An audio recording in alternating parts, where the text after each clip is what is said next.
Bonjour mes amis, j'espère que vous allez bien. Nouvelle vidéo critique.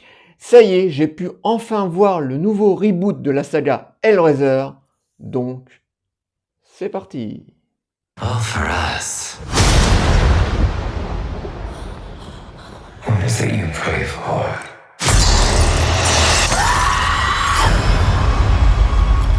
La saga Hellraiser est une saga que j'adore. C'est peut-être une des sagas d'horreur qui me plaît le plus. Alors, je vais vous faire un petit récap très rapide sur la saga Hellraiser parce que avant ce reboot, il y a 10 films, donc je vais aller très vite. Alors, le tout premier Hellraiser initié par Clive Barker est pour moi un petit chef-d'œuvre du cinéma d'horreur. C'est un film qui est excellent, donc chef-d'œuvre.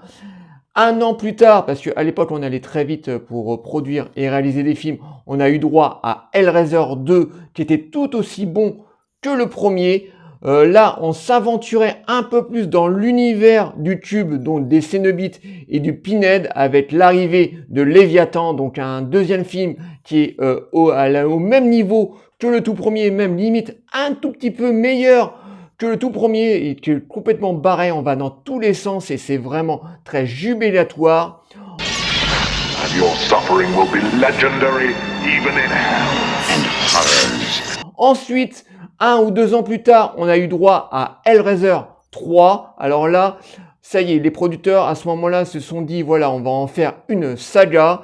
Et c'était un film qui était sympathique. Bon, on s'éloignait de l'univers de Clive Barker, voilà, on était beaucoup moins dans le monde des Cénobites et du Cube. Bon, on a toujours le Pinhead qui apparaissait. D'ailleurs, le troisième est un film qui se passe sur son passé, voilà, qui va nous raconter comment est devenu ce soldat, le fameux Pinhead, donc ce prêtre des Cénobites.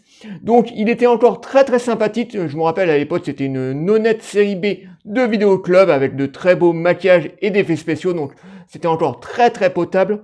Ensuite on a eu droit à Hellraiser 4 qui était pareil une honnête petite série B de Vidéo Club. Alors comme toute saga qui se respecte, la saga a eu droit à un prequel, voilà, on explique les origines du Cube et de cet univers du Pinhead avec le marchand. Donc le marchand était le fabricant de cette fameuse boîte qui fait sortir les Cénobites et le Pinhead.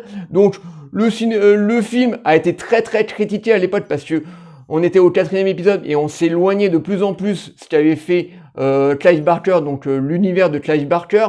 Mais moi je l'avais plutôt bien aimé. Doug Bradley dans le rôle du Pinhead était encore très charismatique et moi j'avais bien aimé ce petit côté science-fiction dans le film. Donc le 4e était encore sympathique, c'était une honnête petite série B, voilà, avec encore pas mal de Cénobites, avec encore pas mal de mises à mort très sympa. Voilà, on a un Cénobite que j'aime particulièrement dans ce film.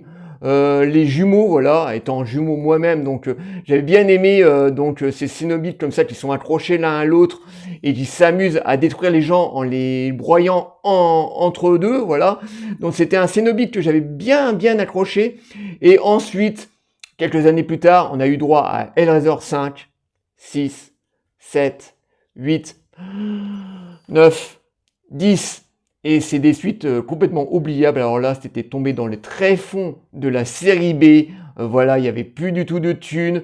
Là, on était complètement parti ailleurs. On n'était plus du tout dans l'univers de Clive Barker. Alors on a le Pinhead qui réapparaît dans chaque film. Mais bon, là, il est plus là en tant que conteur qu'autre chose, voilà. On avait droit à 2-3 Cénobites, mais voilà, on était vraiment dans des petits thrillers, mais de bad zone, avec des budgets rikiki, donc des suites à oublier. Et là, en 2022, ils nous ont reproposé un nouveau Hellraiser, parce que les producteurs, toujours avides de pognon, veulent continuer à produire des films sur cet univers qui est quand même assez riche. Et j'étais agréablement surpris. What is it you pray for? Il y a quelques mois, je vous avais fait une vidéo reaction thriller sur ce nouveau Hellraiser qui était diffusé directement en streaming sur la plateforme Hulu, donc une plateforme américaine.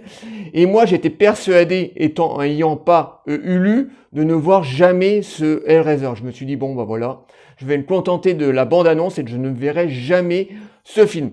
Et là, il y a quelques jours, un éditeur français l'a sorti en DVD, comme ça, en catimini. Voilà, je suis allé faire mes petites courses à Leclerc et je suis tombé sur ce DVD, donc sur ce nouveau Hellraiser. Voilà, le titre, ils sont pas fait chier, hein, c'est Hellraiser, point à la ligne. Et j'étais agréablement surpris, bien entendu. Je l'ai acheté immédiatement, en plus il était pas cher, il était à 15 boules. Je l'ai acheté et j'étais agréablement surpris. C'est un film qui est sympathique, alors qui n'est pas dénoué de défauts, attention, hein, voilà, ça n'arrive pas à la hauteur du premier et du deuxième, qui pour moi des petits chefs-d'œuvre du cinéma d'horreur. Voilà, Clive Barker avait vraiment créé un univers vraiment très intéressant, très malsain, très gore. Voilà, vraiment, moi j'ai vraiment adhéré à cet univers avec ces personnages hauts en couleur, ce Pinhead avec ses clous sur la tronche et tout. C'était vraiment quelque chose qui moi, m'avait vraiment passionné. Et donc, il nous avait quand même gratifié de 2 excellents films. Le premier qu'il avait réalisé et écrit, et le deuxième, il était juste producteur, mais il était quand même encore bien là derrière le deuxième. Et donc, moi, je suis un très grand fan de cette saga. Et j'avais, comme beaucoup de femmes fans, peur de cette nouvelle version. Et j'étais agréablement surpris parce que même si le film a beaucoup de défauts, voilà, en l'occurrence, la longueur de ce film dure 1h55, qui est beaucoup trop long par rapport à ce qu'il a raconté, est vraiment très sympathique parce que on sent que le réalisateur, qui est David Brunker, Brutner, voilà, Brutner, excusez-moi, voilà, j'écorche le nom du réalisateur, donc David Brutner. On sent que le réalisateur est fan de la saga parce qu'il a envie de se reconcentrer de nouveau sur l'univers qu'avait créé Clive Barker, surtout par rapport aux suites qu'on a eues après, où là les films s'en éloignaient énormément. D'ailleurs, j'ai jamais compris pourquoi ils s'éloignaient autant de l'univers de Hellraiser, parce que quand même un Hellraiser sans son univers, je vois pas l'intérêt de faire un film sur cet univers si c'est pour s'en éloigner autant. Mais là, on sent que le réalisateur était fan des 2 premiers, parce qu'on retrouve plein d'influences des 4 premiers Hellraiser. On a un petit peu du 4e, on en a un peu du 3e, et bien entendu des 2 premiers. Donc on a une espèce de best-of comme ça dans ce film des 4 premiers Hellraiser.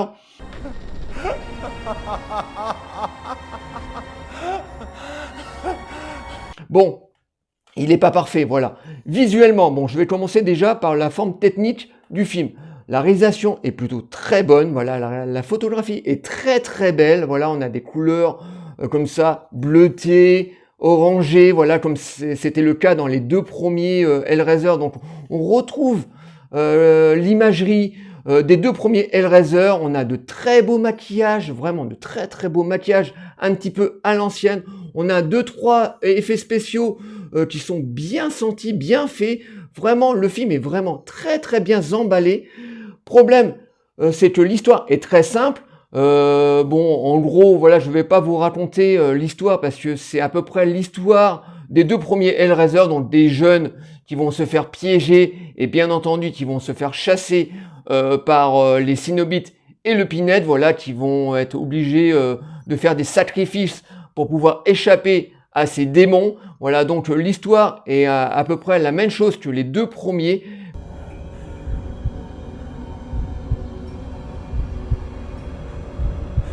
Mais le gros problème de ce film, c'est qu'il est bien trop long. On sent que le réalisateur veut bien faire, veut mettre énormément de choses, mais il étire très artificiellement son film. Voilà, il dure 1h55. Et jusqu'à présent, on n'avait jamais eu un Hellraiser qui dépassait les 1h30. C'était jamais arrivé. Et là, le film dure 1h55 et il étire bien trop longuement son film. Donc, on a des dialogues entre les personnages qui ne servent strictement à rien. Moi, j'aurais coupé le film, j'aurais condensé le film sur 1h30. Ça aurait largement suffi. Ça aurait permis d'avoir un rythme beaucoup plus effréné. et ça aurait moins diffusé le film sur 2 heures. Je vois pas pourquoi il a voulu faire un film de 2 heures. Voilà, 1h30 ça aurait largement suffi, surtout par rapport à son histoire qui est très très simple, qui ressemble à pas mal d'histoires des autres Hellraiser qu'on a vu auparavant. Parce que déjà, on a des personnages qui sont pas très très développés. Voilà, les jeunes qu'il y a dans ce film ressemblent beaucoup aux personnages des jeunes qu'on avait dans les Hellraiser précédents. Voilà, ce sont juste des jeunes qui sont là, placés pour être trucifiés par les Cénobites et le Pinhead. Voilà, donc c'est des personnages qui sont pas très très bien écrits, qui sont sympathiques, mais sans plus.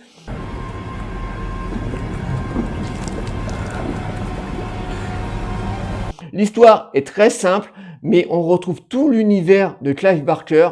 On a un twist de fin qui est vraiment très sympathique. Moi, j'ai vraiment aimé le twist de fin, la toute dernière scène de ce film que j'ai trouvé vraiment très intéressant. Voilà, on nous dévoile comment certains personnages deviennent méchants. Voilà, je m'arrête là parce que après vous risquez de découvrir un petit peu de quoi je parle, voilà. Mais on a des personnages on nous explique comment des personnages méchants deviennent méchants, voilà. Donc j'ai bien aimé le twist de fin. On a de très beaux Cénobites, voilà. On a des tout nouveaux Cénobites, vraiment très très bien réalisés. On a un tout nouveau Pinhead, voilà, un Pinhead féminin. Et d'ailleurs dans ce film, ce qui est marrant, c'est que tous les Cénobites et le Pinhead sont des personnages féminins. Et on sent que le réalisateur veut reprendre tout à zéro. Voilà, il veut garder l'imagerie de Clive Barker. Voilà, donc il rend un bel hommage aux 2 premiers Hellraiser, à l'univers qu'avait placé Clive Barker, mais il veut aller dans autre chose. Donc c'est un reboot. Voilà, ce n'est pas du tout une suite. Moi au début je pensais que c'était une suite de la saga. Non, pas du tout, c'est un reboot. Donc on nous explique pas la fabrication du tube ou de l'origine de cet univers. Voilà, encore une fois, c'est des jeunes qui tombent sur le tube, qui arrivent à l'ouvrir, et de nouveau on a les Cénobites qui sortent, et voilà, ils vont être confrontés aux Cénobites. Donc ils nous expliquent pas les origines de cet univers et l'origine du tube. Bon, on la sait déjà de toute façon, donc il rentre tout de suite dans le vif du sujet, mais il veut reprendre l'histoire à zéro et l'emmener dans autre chose. Et tous les personnages des Cénobites et du Pinhead sont féminins. So if I solve it, Et il y en a certains qui vont dire que c'est du wokisme, etc. Et non, pas du tout, parce que cette idée de tout mettre au féminin, parce qu'on a beaucoup plus aussi chez les jeunes, pas mal de personnages féminins, on a des personnages masculins aussi, mais on a quand même pas mal de personnages féminins, et il y en a certains qui vont dire que c'est du wokisme, voilà, que la saga Hellraiser est entrée dans le wokisme. Mais non, pas du tout. On est vraiment dans une nouvelle histoire, et cette histoire est vieille depuis quelques années, parce que après le triomphe des 2 premiers Hellraiser, il y a des dessinateurs qui ont repris l'univers en créant eux-mêmes leur propre univers avec des personnages de Cénobites féminins, et entre autres un Cénobite féminin. Donc ça, ce n'est pas ce n'est pas récent. Ça a été fait bien avant. Donc on a eu des BD avec un Cénobite masculin, donc le Pinhead, qui a été joué par Doug Bradley. Mais on avait aussi des aventures de Hellraiser avec des personnages féminins et des Cénobites donc féminins. Et donc cette idée n'est pas récente, et le réalisateur a voulu s'orienter dans cette direction, et ça donne un bol d'air frais à la saga. Alors, comme je vous disais il y a quelques minutes, le film n'est pas dénoué de défauts, donc sa longueur, qui est beaucoup trop long, voilà, 1h55 pour un Hellraiser, c'est beaucoup trop long, donc on a des scènes de dialogue avec les jeunes qui sont vraiment insipides, voilà, il y a des moments, il nous met des tunnels de dialogue comme ça qui ne servent à rien, qu'il aurait dû couper au montage, aurait donné un dynamisme beaucoup plus rapide à son film, parce que ce qui est bien dans les Hellraiser, c'est que ça va vite. Voilà, c'est des films d'1h30. Au début, on nous présente les personnages.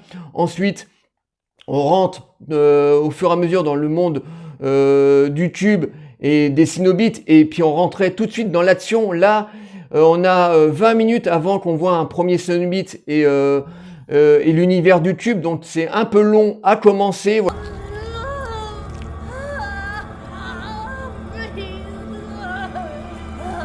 Il nous présente très rapidement ces personnages, mais ces personnages, les héros de ce film sont pas très développés, ils sont juste là, posés là pour être des victimes des Cénobites, parce que après, dans la deuxième partie de son film, on sent qu'il se concentre beaucoup plus sur l'univers du tube. On a donc le retour de Léviathan. Donc Léviathan, c'est l'espèce de dieu, voilà, l'espèce de losange comme ça, qui est un espèce de dieu de cet univers, voilà, qui réapparaît. Donc on sent qu'il se concentre beaucoup dans sa deuxième partie sur l'univers des Cénobites, mais il n'a pas assez creusé les personnages des jeunes, voilà. Donc il nous a comme ça étiré son film en nous mettant des dialogues comme ça qu'il aurait pu couper au montage largement, parce que malheureusement les personnages sont pas très creusés, voilà. Par exemple, le personnage principal de ce film, c'est une petite junkie, donc une junkie comme on en a vu beaucoup dans beaucoup de films d'horreur ou fantastique ces 40 dernières années, donc pas très intéressant. Tout le reste du casting, c'est pareil, tous les copains de cette junkie sont pas très développés. On a un personnage on a un personnage homosexuel qui est sympathique, mais voilà, pas très creusé. Donc tout le reste des personnages sont comme ça, pas du tout creusés, et donc il étire très artificiellement son film en nous présentant ces personnages très rapidement comme ça, avec cette histoire qui est en fait très simple. Tu aurais pas l'histoire en fait elle tient pas sur 2 heures, mais on a de très beaux effets spéciaux, on a de très beaux maquillages, voilà. Vraiment, le film techniquement n'a rien à dire, voilà. C'est un film qui aurait pu même mériter une sortie au cinéma. Bon, le film a été directement projeté sur la plateforme Hulu, une plateforme américaine, directement en streaming. Bon, je pense qu'il a eu droit à avoir quand même, avoir droit à une petite sortie au cinéma en catimini aux États-Unis, mais chez nous, on l'a eu directement en DVD.